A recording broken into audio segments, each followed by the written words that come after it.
Le cœur de Florent battait comme un tambour de guerre sous la pluie battante de Paris, quand il s'agenouilla devant Lucas sur le pont des Arts, la bague tremblant dans sa main. « Épouse-moi, mon amour, malgré tout » murmura-t-il, les yeux rivés aux siens, ignorant les éclairs qui zébraient le ciel. Mais avant que Lucas ne puisse répondre, une voix tonitruante déchira l'air, « Jamais. Pas tant que je vivrai, ce sacrilège n'aura pas lieu dans ma famille. » La scène bouillonnait sous l'orage, emportant avec elle les secrets que Florent avait si longtemps eus. Il se releva lentement, la bague toujours serrée dans son poing, tandis que son père, Henri, se dressait comme une ombre massive au milieu du pont, son imperméable claquant au vent. Lucas, les cheveux plaqués par l'eau, posa une main protectrice sur l'épaule de Florent, mais ses yeux trahissaient une peur ancienne, celle d'un amour qui défiait non seulement les conventions, mais le sang même qui les unissait. Henri n'avait jamais mâché ses mots. À 60 ans passés, avec sa moustache grise impeccablement taillée et son regard d'acier forgé dans les usines du Nord, il incarnait l'ancienne France, celle des cathédrales gothiques et des traditions inébranlables. « Tu es mon fils aîné, Florent. Le porteur du nom. Et toi ?» Il pointa un doigt accusateur vers Lucas, « Tu n'es qu'un intrus qui corrompt tout ce que j'ai bâti. » Les touristes, réfugiés sous leur parapluie, s'étaient arrêtés, formant un cercle muet autour de cette scène qui semblait sortie d'un mélodrame du XIXe siècle. Florent sentit la bile monter dans sa gorge. Il avait attendu ce moment pendant des mois, planifiant chaque détail, le coucher de soleil sur les cadenas d'amour, le champagne caché dans un sac, la promesse d'un avenir où leur union serait célébrée, non pas tolérée. Mais Paris, cette ville des lumières éternelles, avait d'autres plans. La pluie redoubla, effaçant les traces de leurs pas sur le pont glissant. « Papa, s'il te plaît » balbutia Florent, sa voix se brisant comme du cristal sous le choc. « C'est l'amour de ma vie. Ne me demande pas de choisir entre toi et lui. » Henri ricana, un son amer qui résonna contre les arches de pierre. « L'amour ? C'est une faiblesse, mon garçon. Regarde ton frère, Étienne. Lui, il suit le chemin droit, une fiancée, un avenir stable. Passé. Fantaisie qui souille notre lignée. » Lucas serra les dents, son bras musclé en serrant la taille de Florent. Il était professeur d'art à la Sorbonne, avec des yeux verts qui capturaient la lumière comme les toiles de Monet, mais face à Henri, il se sentait réduit à un simple objet de scandale. Le soir tomba sur la capitale comme un voile de deuil. Ils rentrèrent chez eux, un petit appartement haussmannien dans le Marais, où les murs ocre portaient encore les échos de leur rire complice. Florent s'effondra sur le lit défait, les larmes se mêlant à l'eau de pluie qui gouttait de ses vêtements. Lucas s'assit à ses côtés, caressant ses cheveux noirs en bataille. « On s'en fout de lui, Flo. On peut se marier ailleurs. En Espagne, ou même aux États-Unis, comme ces histoires qu'on lit dans les magazines. » Mais Florent secoua la tête, le cœur lourd. « C'est ici que je suis né, Lucas. Ici que j'ai appris à t'aimer, sous ces mêmes pluies. Fuir, ce serait comme admettre qu'il a raison. » Les jours suivants furent un tourbillon de silence tendu. Henri coupa les vivres, prétextant une réflexion nécessaire. Florent, graphiste freelance, vit ses commandes s'évaporer quand les rumeurs se répandirent dans le quartier. Le Marais, ce bastion gai de Paris, bruissait pourtant de solidarité, des amis organisèrent une collecte, une voisine glissa une enveloppe sous la porte avec un mot, « L'amour triomphe toujours ». Mais la blessure saignait profond. Étienne, le frère cadet de Florent, 25 ans, ingénieur prometteur chez Renault, se retrouva pris au milieu. Lors d'un dîner familial forcé dans la maison familiale de Versailles, Henri le bombarda de questions, « Toi, au moins, tu as du bon sens. Quand comptes-tu officialiser avec Marie ? Une vraie union, passée. Aberration. » Étienne, avec ses lunettes rondes et son sourire timide, évita le regard de Florent. Il aimait sa fiancée, une infirmière aux cheveux roux nommée Marie, mais la pression paternelle l'étouffait. « Bientôt, papa. Bientôt. » Florent, assis en face, sentit une pointe de jalousie irrationnelle. Pourquoi Étienne avait-il le droit à l'approbation, tandis que son propre cœur était piétiné? Lucas, absent ce soir-là pour un cours du soir, lui envoya un texto, « Tiens bon, mon ange. Demain, on recommence. » Ces mots, si simples, ravivèrent la flamme. Pourtant, dans la nuit parisienne, Florent rêva d'un mariage fantôme, lui et Lucas, unis sous un arc-en-ciel, mais Henri surgissant des ombres pour tout arracher. Les mois passèrent comme les saisons sur la ville lumière. Automne avec ses feuilles mortes dans le Luxembourg, hiver avec ses guirlandes sur les Champs-Élysées.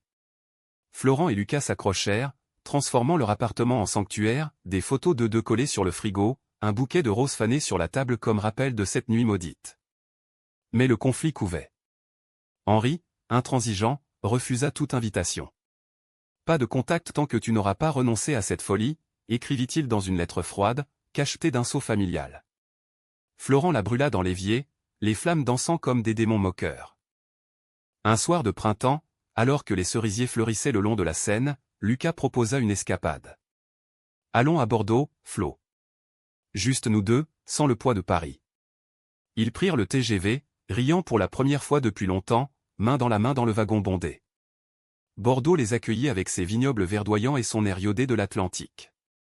Là, sous un ciel clair, Lucas renoua la bague au doigt de Florent lors d'une promenade au bord de la Garonne. Pas de prêtre, pas de contrat, juste une promesse murmurée, je t'aime, contre vent et marée. Florent pleura, non de tristesse, mais de cette joie pure qui défie les tempêtes. De retour à Paris, la réalité les rattrapa.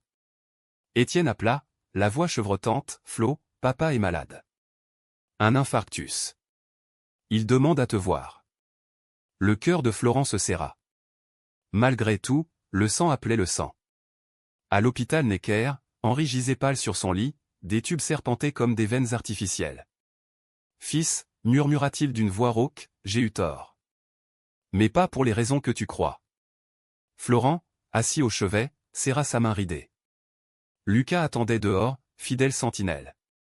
Ce fut le début d'une trêve fragile, mais les ombres du passé planaient encore. Henri guérit, mais son cœur, ce muscle rebelle, battait désormais au rythme d'un regret inavoué. Pourtant, la paix fut de courte durée. Étienne, pressé par Henri convalescent, annonça ses fiançailles avec Marie lors d'un brunch dominical au café de Flore. La famille réunie, pour la première fois depuis l'orage, feignit l'harmonie. Florent leva son verre de mimosa, un sourire crispé aux lèvres, tandis que Lucas, à ses côtés, serrait sa cuisse sous la table en signe de solidarité. À l'amour vrai, trinqua Henri, ses yeux évitant ceux de Florent. Mais dans ce toast, Florent perçut une faille, une hypocrisie qui mijotait, prête à exploser. L'été enveloppa Paris d'une chaleur moite, transformant les rues pavées en fours ardents. Florent et Lucas trouvèrent refuge dans leur appartement, fenêtres grandes ouvertes sur la cacophonie des klaxons et des rires des terrasses. Leur amour, forgé dans l'adversité, s'épanouissait en gestes intimes, un baiser volé au lever du soleil, une main effleurant la nuque lors d'une promenade nocturne au Père-Lachaise. Pourtant, sous cette idylle, le poison du doute s'infiltrait. Florent surprit des regards furtifs d'Étienne vers Lucas, non pas de jalousie, mais d'une curiosité mêlée d'envie comme si son frère cadet cherchait en lui un modèle d'authenticité qu'il n'osait pas embrasser.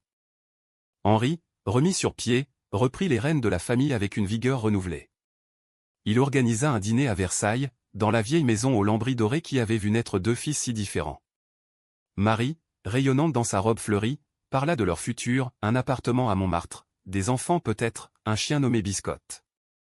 Étienne hochait la tête, mais ses yeux trahissaient une lassitude. C'est parfait, dit-il mécaniquement, tandis que Florent, de l'autre bout de la table, observait la scène comme un spectateur distant. Lucas, silencieux, mangeait son coq au vin avec appétit, ignorant les tensions sous-jacentes. Après le dessert, une tarte aux fraises dégoulinante de crème, Henri attira Florent dans son bureau, une pièce sombre aux étagères ployantes sous le poids des livres jaunis. « Fils, j'ai réfléchi. Ton engagement avec Lucas. Il m'a fait voir les choses autrement. » Florent se raidit, attendant le coup près. Mais Henri sortit une enveloppe épaisse. « C'est pour vous. Un don. Pour que vous puissiez officialiser, si vous le souhaitez. Pas en France, bien sûr. Mais ailleurs. » Les mots tombèrent comme une aumône empoisonnée. Florent refusa d'un geste sec. « Ce n'est pas de l'argent que je veux, papa. C'est ton acceptation. Sans pitié ni calcul. » Dehors, sous les étoiles filantes du jardin à la française, Lucas l'attendait, fumant une cigarette roulée main. Qu'est-ce qu'il voulait? Florent s'effondra contre son torse, inhalant l'odeur familière de tabac et de Cologne. Rien d'important. Juste des regrets recyclés. Ils marchèrent jusqu'à la grille, main dans la main, ignorant les ombres qui les suivaient, celles d'Henri, observant depuis une fenêtre, un verre de cognac à la main, les lèvres pincées en une ligne de calcul. Les semaines suivantes apportèrent un semblant de normalité. Florent obtint un contrat pour illustrer un roman graphique sur l'histoire queer de Paris, ses traits fins capturant les fantômes de Wilde et J. errant dans les salons du Faubourg Saint-Germain. Lucas, de son côté, organisa une exposition à la galerie où il enseignait, présentant des nus masculins inspirés de leur nuit passionnée. La ville les acclama, articles dans Tétu, invitation à des soirées dans le Sentier. Pourtant, au cœur de cette effervescence, une fissure apparut. Étienne confia à Florent, lors d'une bière au bistrot du coin, son appréhension face au mariage. Marie veut un grand truc, avec orchestre et tout. Mais moi, je me sens piégé. Comme si c'était une obligation, pas un choix. Florent posa sa chope, les yeux emplis de compassion. Par lui, Étienne. L'amour n'est pas une prison. Son frère baissa la tête, rougissant. Facile à dire pour toi. Toi et Lucas, vous brûlez comme une flamme libre. Nous, on suit les rails. Ces mots, innocents, ravivèrent la vieille blessure. Était-ce si simple? Leur flamme n'avait-elle pas failli s'éteindre sous les assauts d'Henri? Le coup de théâtre survint en septembre, sous un ciel d'ardoises lourdes de menaces. Marie, lors d'une visite impromptue à l'appartement de Florent et Lucas, fondit en larmes sur le canapé Voltaire. Étienne. Il m'a trompé. Avec un collègue. Un homme. Le monde de Florent bascula. Lucas, en cuisine, lâcha la casserole de ratatouille qui s'écrasa au sol en un gâchis rougeoyant. Marie raconta tout, les nuits solitaires, les messages effacés, la découverte d'un billet pour Amsterdam, ville des canaux et des libertés cachées. Il dit que c'est une erreur, une curiosité. Mais je ne peux pas comme ça. Florent, abasourdi, appela son frère. Étienne arriva, hagard, les yeux rougis par les larmes ou l'alcool. C'est vrai, Flo. J'ai paniqué. Le mariage approche, et je me suis senti étouffé. Ce collègue, c'était juste une échappatoire. Lucas, pragmatique, offrit du thé à la menthe, mais l'air crépitait de tension. Florent, déchiré entre la loyauté fraternelle et la peine de Marie, explosa, tu nous juges, nous, et regarde-toi. Papa t'a empoisonné avec ses idées tordues. L'amour n'est pas une ligne droite, Étienne. C'est un labyrinthe. Henri apprit la nouvelle le lendemain, et la maison de Versailles devint un champ de bataille. Il convoqua toute la famille dans le salon aux portraits ancestraux. C'est ta faute, Florent. Ton exemple pervers a corrompu ton frère, hurla-t-il, le visage congestionné. Marie, pâle comme un spectre, serra son sac contre elle. Étienne, prostré dans un fauteuil, murmura, non, papa. C'est moi. J'ai toujours su, au fond. Le silence qui suivit fut assourdissant, brisé seulement par les tic-tac de l'horloge comtoise. Florent se leva, traînant Lucas avec lui. On s'en va. Cette famille est un mensonge. Mais au seuil, Henri les retint, attends. Laisse-moi réparer. Ces mots, pour la première fois, portaient une vulnérabilité nue. Dehors, la pluie recommença, comme un écho du passé. Dans les jours qui suivirent, Étienne choisit la séparation. Marie, blessée mais digne, partit pour Lyon, chez sa sœur. Henri, seul avec ses démons, appela Florent tard dans la nuit. Viens me voir. J'ai quelque chose à te dire. Sur ton grand-père. Florent hésita, mais Lucas l'encouragea, va. C'est peut-être la clé.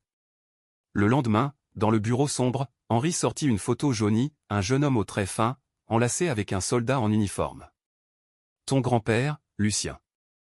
Il aimait un homme, pendant la guerre. Ils se sont promis l'éternité sous les bombardements. Mais après, la société les a brisés. J'ai juré de ne pas recommencer l'erreur. Et voilà où ça m'a mené.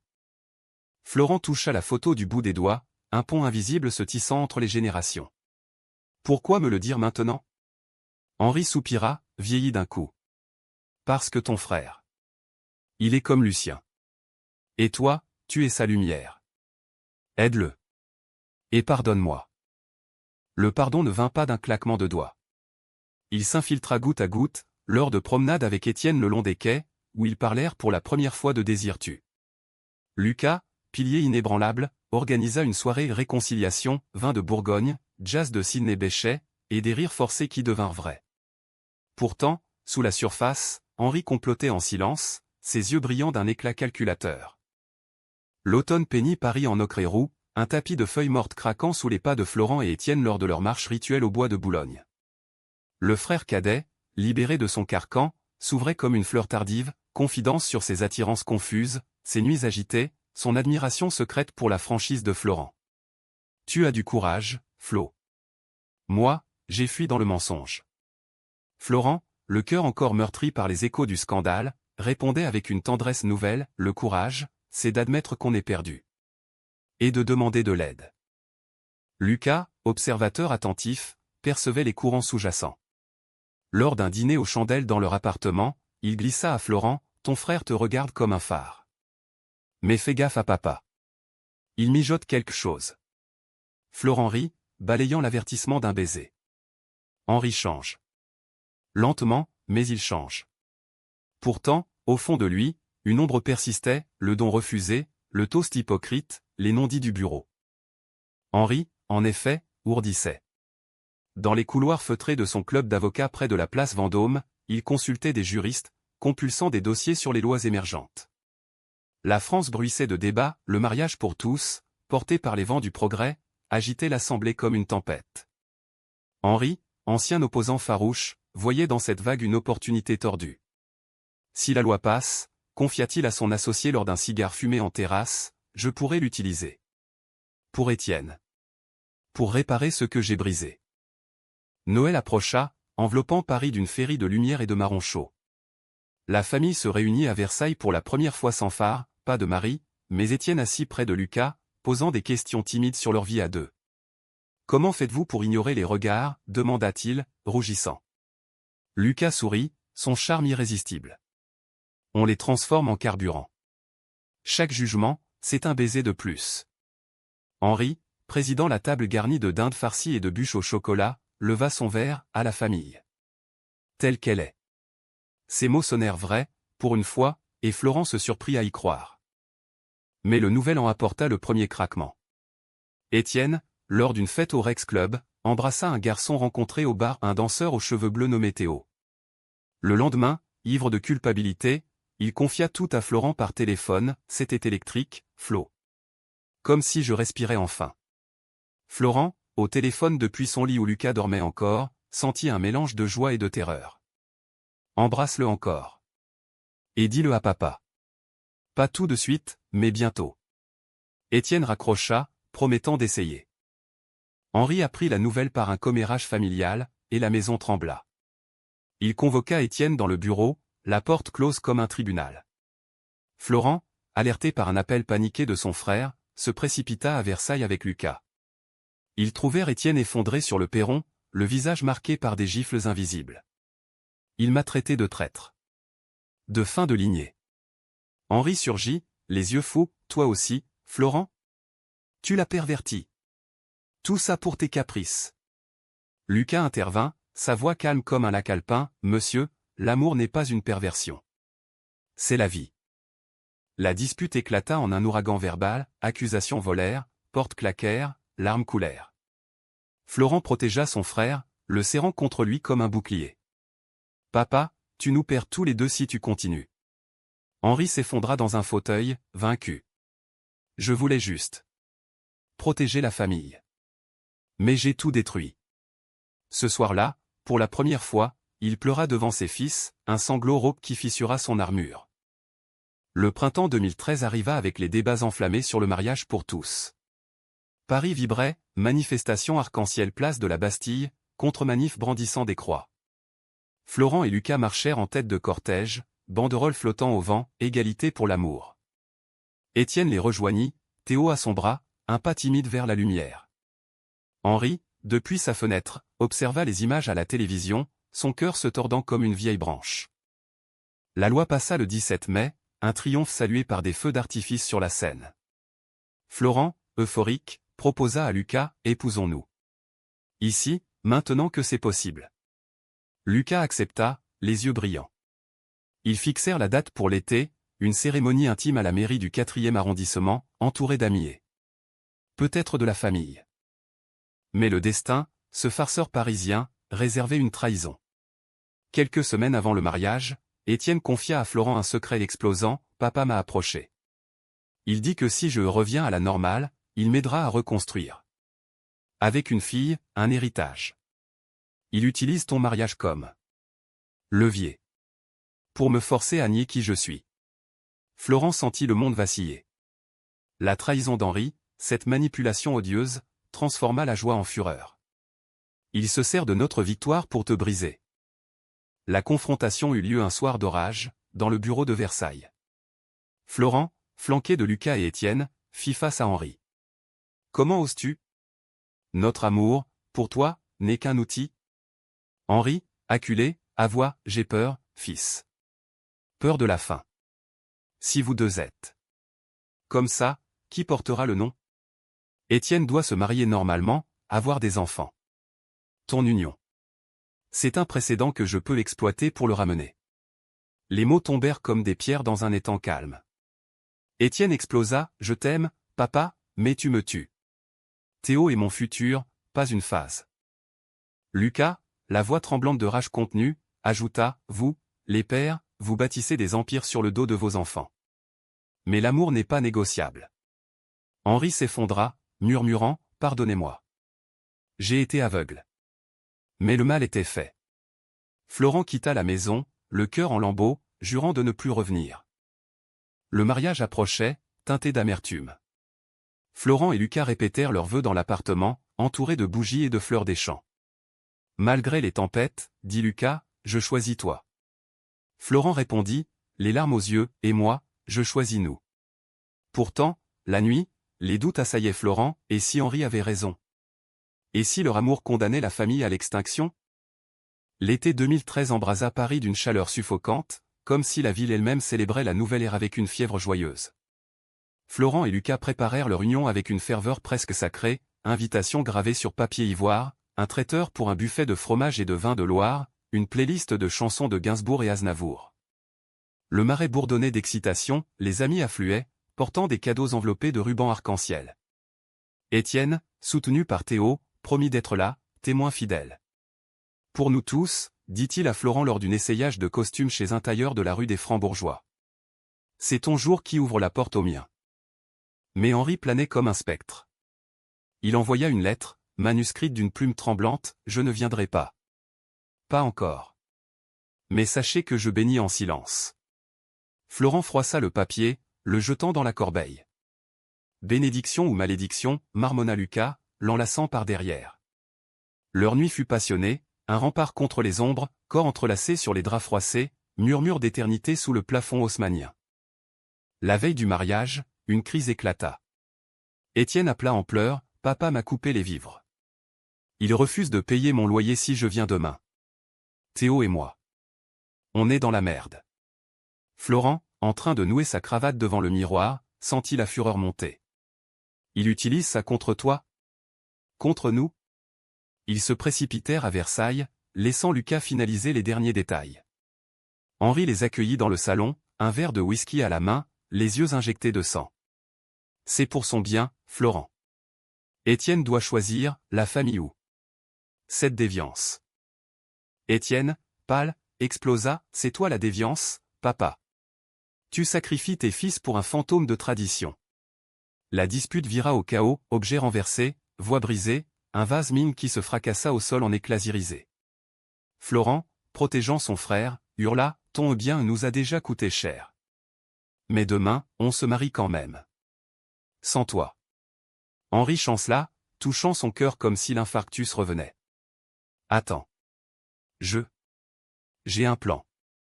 Si Étienne feint un mariage hétéro, juste pour l'apparence, je léguerai tout. Et ton union. Elle prouvera que la loi protège la famille. Utilisons-la. La révélation frappa comme un coup de poignard. Florent recula, horrifié. Tu nous transformes en marionnettes? Mon amour pour Lucas, un pion pour ton héritage tordu? Étienne, dégoûté, cracha, jamais. Je choisis l'honnêteté. Ils partirent, laissant Henri seul avec ses regrets, la maison résonnant d'un silence funèbre. Le jour gidaonna clair et lumineux, le soleil dansant sur les flèches de Notre-Dame. La mairie du 4e, avec ses colonnes néoclassiques, accueillit une centaine d'invités dans une liesse contenue. Florent, en queue de pie bleu nuit, marchait au bras d'un ami d'enfance, le cœur battant la chamade. Lucas l'attendait devant le maire, radieux dans son costume gris perle, un sourire qui illuminait la salle. Étienne, témoin, ajusta la boutonnière de Florent, pour nous, frangin. Théo, à ses côtés, serra sa main. Les vœux furent un poème vivant. Lucas, depuis ce pont sous la pluie, tu es mon refuge, dit Florent, la voix émue. Florent, dans tes yeux, je vois Paris éternel, répondit Lucas, essuyant une larme. Le maire, une femme aux cheveux poivre et sel, déclara, par la loi de la République, je vous unis. Applaudissements, pétales de rose lancés dans l'air, un baiser scellant leur pacte long, profond, sous les flashs des photographes. Le banquet suivit dans un jardin caché du Marais, table garnie de foie gras et de macarons, un quatuor à cordes jouant la vie en rose. Les invités dansèrent jusqu'à l'aube, rire fusant comme des bulles de champagne. Étienne, enlacé avec Théo, murmura à Florent, merci. Ton courage m'a sauvé. Mais au milieu de la joie, un appel, Henri, à l'hôpital. Nouvel infarctus. Florent hésita, le portable vibrant dans sa poche. Lucas posa une main sur son épaule, va. C'est ta famille aussi. Ils partirent ensemble, laissant la fête en liesse. À Necker, Henri gisait faible, monitor bipant comme un métronome funeste. Fils. J'ai vu les photos en ligne. Vous étiez beau. Sa voix était un fil ténu. Florent s'assit, serrant sa main. Papa, arrête les jeux. Accepte-nous. Tous. Henri hocha la tête, épuisé. J'ai serré. Pour Étienne. Utilise. Non, je m'excuse. Ton mariage. C'est la leçon que j'aurais dû apprendre plus tôt.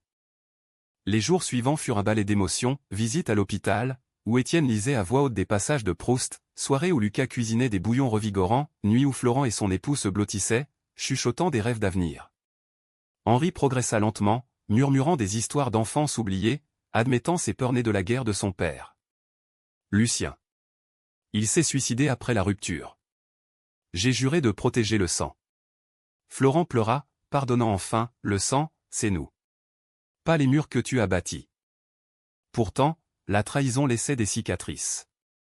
Étienne, fortifié, annonça à Théo, on se marie l'année prochaine.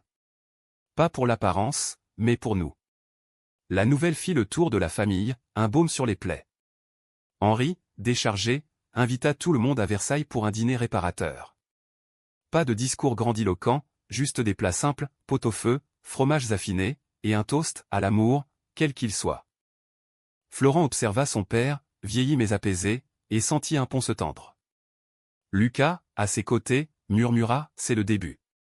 Mais Paris, avec ses caprices, réservait encore un twist. L'automne suivant enveloppa la ville d'une mélancolie douce, les feuilles jaunissant comme des pages d'un vieux journal. Florent et Lucas, mariés depuis 4 mois, naviguaient leur nouvelle vie avec une tendresse accrue, voyage à Deauville pour des week-ends balnéaires, atelier de poterie où ils modelaient des cœurs irréguliers. Étienne et Théo, inspirés, planifièrent leur union pour le printemps, choisissant une petite chapelle en Normandie pour un mariage intime, entouré de vagues et de dunes. Henri, transformé par sa maladie, devint un pilier inattendu. Il assista à une manif pour les droits LGBTQ+, place de la République, tenant une pancarte maladroite, Père pour l'égalité. Florent, ému aux larmes lors d'un appel vidéo, le vit entouré de militants plus jeunes, sa moustache grise contrastant avec les drapeaux colorés. Papa. Qu'est-ce qui t'a fait changer? Henri rit, un son rauque mais vrai. Toi, fils. Ton mariage. Il m'a montré que l'amour n'efface pas le nom, il l'enrichit. Pourtant, la rédemption n'effaçait pas les ombres. Lors d'une visite à Versailles, Florent découvrit des dossiers cachés dans le bureau, contrat pour un mariage d'apparence avec une lointaine cousine d'Étienne, délai conditionnel. C'était avant, balbutia Henri, pris sur le fait. Un dernier filet de sécurité.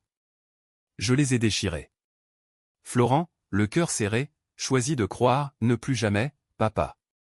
Ou on repart à zéro. Le mariage d'Étienne fut un triomphe discret. Sous un ciel normand capricieux, la chapelle de pierre grise abrita leurs vœux. Théo, tu es mon horizon, dit Étienne, la voix ferme.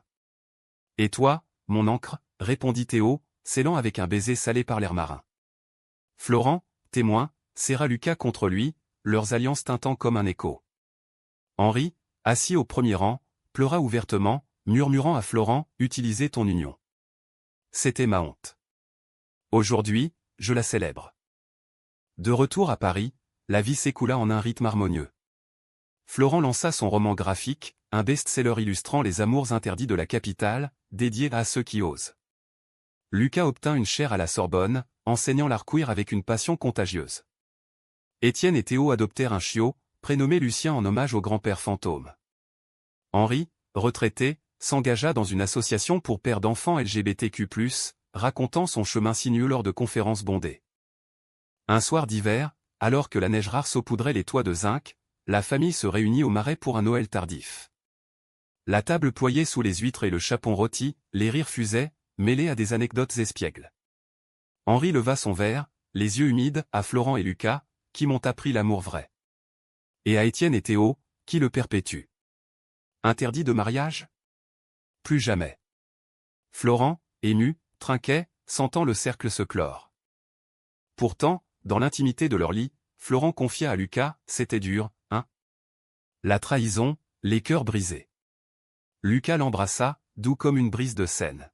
« Mais regarde-nous. On a gagné. Pas une bataille, mais une vie. » Dehors, Paris scintillait, éternel témoin de leur victoire minuscule. Des années plus tard, quand Henri s'éteignit paisiblement à 80 ans, entouré de ses fils et de leurs compagnons, il laissa un testament simple, tout partagé équitablement, avec une note, l'amour et l'héritage. Florent, veillant au chevet, murmura, « Merci, papa. Pour avoir appris, enfin. » La famille, unie dans le deuil, enterra les haines anciennes sous un saule pleureur de Père-Lachaise. Et ainsi, dans la ville des amours impossibles, 4 cœurs battirent à l'unisson un hymne humain à la rédemption, où l'interdit devint legs, et la trahison, pont vers la lumière.